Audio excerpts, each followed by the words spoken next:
Darkness. Total darkness. Then footsteps. Thousands of them. An army marches through a narrow mountain pass. Torches flicker against canyon walls. 100,000 soldiers, all moving in silence. Their general rides ahead. His name is Pang Wan, and tonight he's walking straight into hell. Suddenly, whoosh! Fire erupts from the cliffs above. Arrows rain down like a metal storm. Men scream, horses collapse. The entire canyon becomes a furnace of death. And high above, watching it all burn, one man smiles. This is the Battle of Mei Ling, 342 BC, ancient China. What you just witnessed wasn't war, it was murder.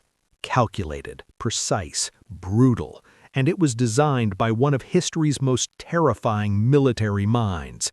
His name was Sun Bin, and what he did that night changed warfare forever. Here's what they never told you. Let's rewind.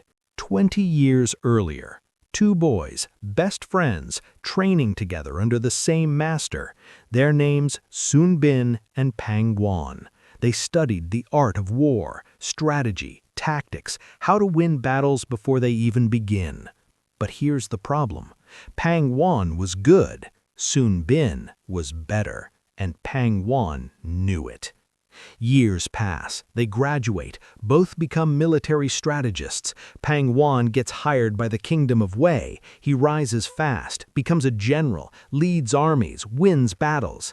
But he never forgets. Sun Bin is still out there, still smarter, still more dangerous. And one day, Pang Wan receives a message. Sun Bin is coming to visit, his old friend, his brother. Pang Wan smiles, but it's not a warm smile. It's the smile of a man who's about to destroy someone. Sun Bin arrives at Wei's capital. He's excited. He thinks he's meeting an old friend. Instead, Pang Wan has him arrested. The charges? Treason. Completely fake. Sun Bin is dragged before the court, convicted, sentenced. And here's where it gets dark, really dark. The punishment isn't death, it's worse.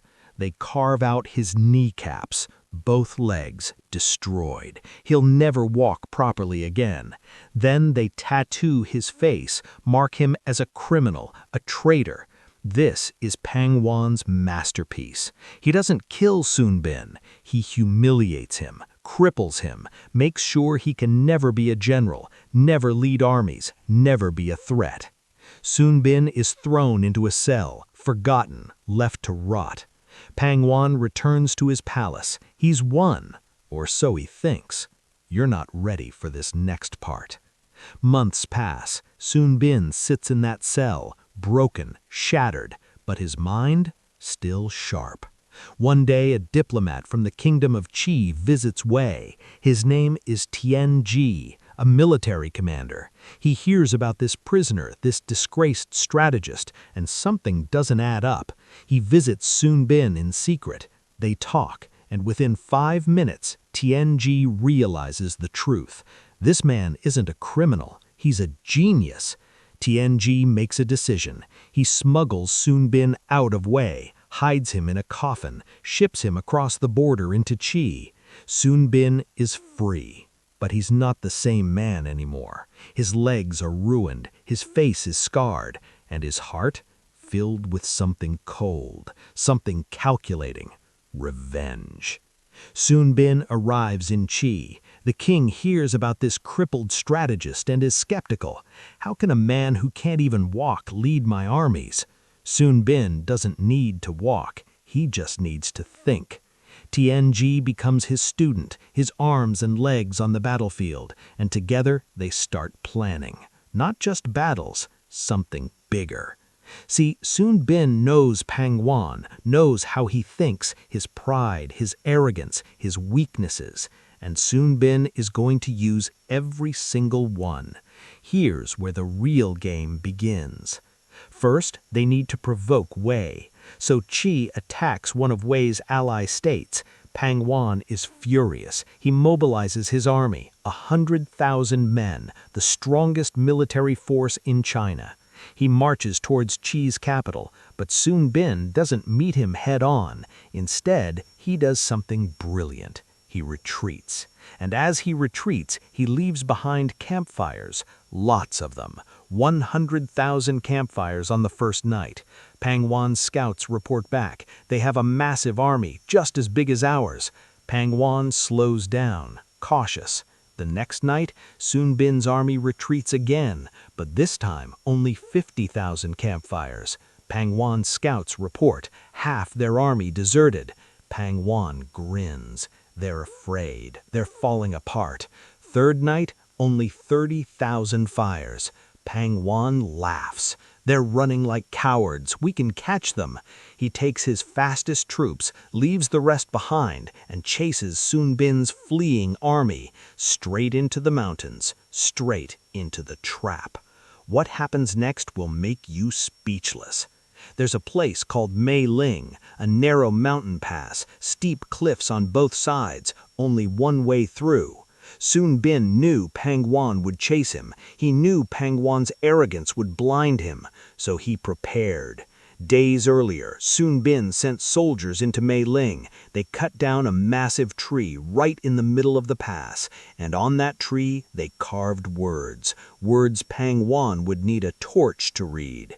Then Sun Bin positioned 10,000 archers on the cliffs, hidden, silent, waiting, with one simple order. When you see fire in the pass, shoot everything. Night falls. Pang Wan's cavalry thunders into Mei Ling Pass. It's dark, narrow, the horses slow down. Then Pang Wan sees it, a massive tree blocking the path. There's writing on it. He rides closer, raises his torch to read. The flames illuminate the words carved into the wood. Pang Wan dies under this tree. His blood runs cold, and in that moment, that single frozen moment, he understands. This was never a retreat. It was bait, and he took it. The torch, that's the signal. Whoosh! 10,000 arrows launch from the darkness. The sound is deafening, like 1,000 drums beating at once. Arrows pierce armor, horses scream, men collapse. The entire canyon becomes a furnace of death. And Fry above, watching it all burn, one man smiles. Take a deep breath in. For hours, the killing continues. No mercy, no escape. By dawn, 100,000 men are dead or dying. And Pang Wan, he's still alive, barely, wounded, bleeding, surrounded by corpses. He looks at the tree, at those words. Pang Wan dies under this tree. And he realizes something. Sun Bin didn't just beat him. Sun Bin humiliated him, just like Pang Wan did to Sun Bin all those years ago. Pang Wan draws his sword, and he finishes what Sun Bin started. He kills himself right there, under that tree. This is why you have to know this story. The Battle of Mei Ling isn't just a battle, it's a lesson, a psychological masterpiece. See, Sun Bin didn't win with strength, he won with mind games. Every single move was calculated. The fake retreat, the campfires, the narrow pass, the carved message, even the timing. He knew Pang Wan would read that message at night. He knew Pang Wan would need a torch, and he knew that torch would give his archers the perfect signal. One light in total darkness, impossible to miss. This is psychological warfare at its peak. Sun Bin didn't just kill Pang Wan's army, he killed Pang Wan's pride, made him realize in his final moments that he'd been outplayed from the very beginning. But here's the part they don't teach you. After the battle, Sun Bin didn't celebrate, he didn't boast, he just disappeared, went back to Qi, retired, spent the rest of his life writing.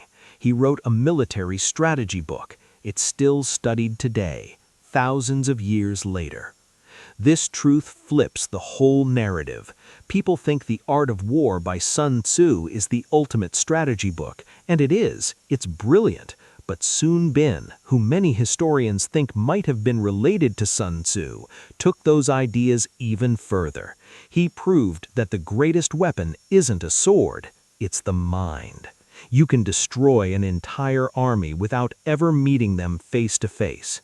You can win a war before the first arrow is fired, and you can turn your enemy's greatest strength, his pride, into his biggest weakness. So why does this matter today? Because the Battle of Mei Ling isn't just ancient history, it's a blueprint.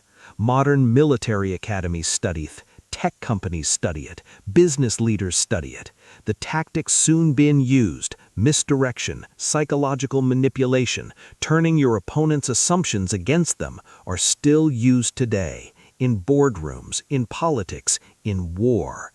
Every time you see a company fake weakness to bait a competitor, every time you see a leader provoke an enemy into a bad decision, every time someone uses their opponent's arrogance to destroy them, that's mauling. That's Sun Bin. And the scariest part? Most people don't even realize they're walking into the trap. Just like Peng Juan, the Battle of Ma Ling teaches us something dark, something true. Revenge isn't always loud. Sometimes it's silent, patient, calculated. Sun Bin waited years. He endured torture, humiliation, imprisonment, but he never forgot. And when his moment came, he didn't just win, he crushed his enemy so completely that 2,300 years later, we're still talking about it. Peng Juan wanted to erase Sun Bin from history. Instead, he made him immortal. And here's the final lesson. The man who seeks to destroy a genius often ends up destroying himself. Remember that. Remember Ma Ling.